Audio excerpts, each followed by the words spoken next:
In this lesson we'll begin learning about the topic of microbiology, very apt at the moment. You'll start off by describing the structure of the three different types of microbe, and we're in particular going to focus on disease and what diseases they can cause and how they're transmitted between people. So, focusing on the pathogen section of your iBook, and we will start with just having a quick look at some pathogens. So this is a virus. We've got particles of the virus there. This is another virus, and scanning electron micrograph, and you can see the proteins on the surface of it. This is good old E. coli bacteria, and we'll start off with them. So bacteria, they reproduce by something called binary fission, literally means splitting into two. They can do this very, very quickly, however. In fact, in as little as 20 minutes, their numbers can double and pretty much cause infection. So, let's go back to the iBook. Right, so general structure of bacteria. Oh, that's useful, isn't it? Okay, so they are unicellular, linking into what we've done before. They're in the prokaryotes kingdom. They have a loop of DNA.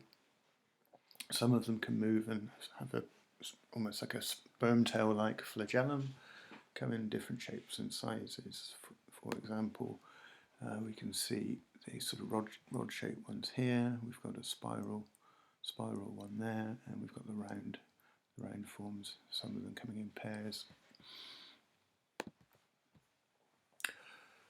Right, so bacteria occupy loads of niches. They're probably the first living things to emerge on the planet, and some are photosynthetic. Most, however, need to eat food like we do. So they consume organic molecules and respire them.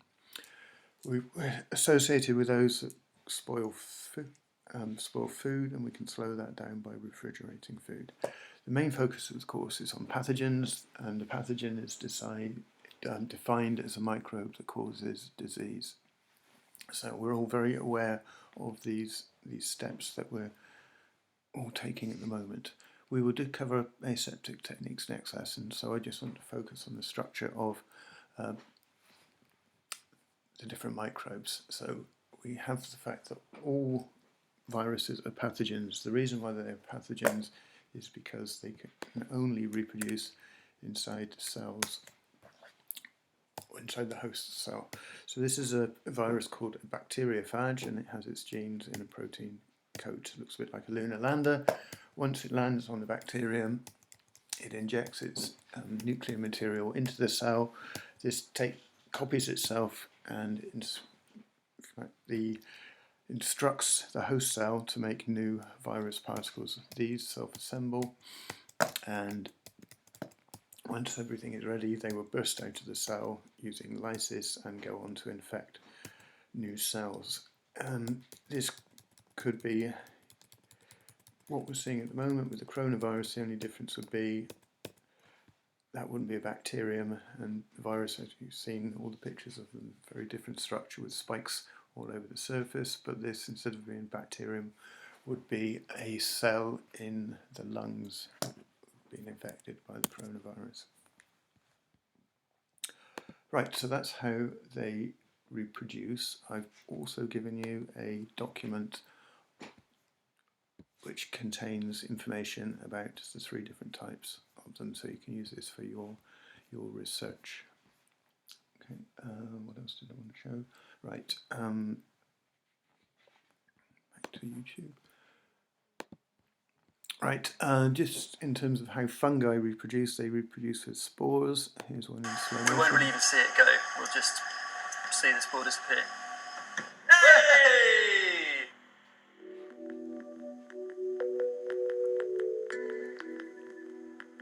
Okay, so as you can see, they reproduce by releasing spores into the air. This is just a mushroom releasing the spores from the spaces between the primitive strategy used by these beings consists of creating. Right, so what I want you to complete is this table here. So you will break them down like this and do your research using the document, and at the end of it, it should look something like this. This is a good example from my last year's separates class. Okay, I've also put a neopod, which you can do beforehand as well. That will help prepare you for it. So yeah, once you've completed, just submit this document for me, please.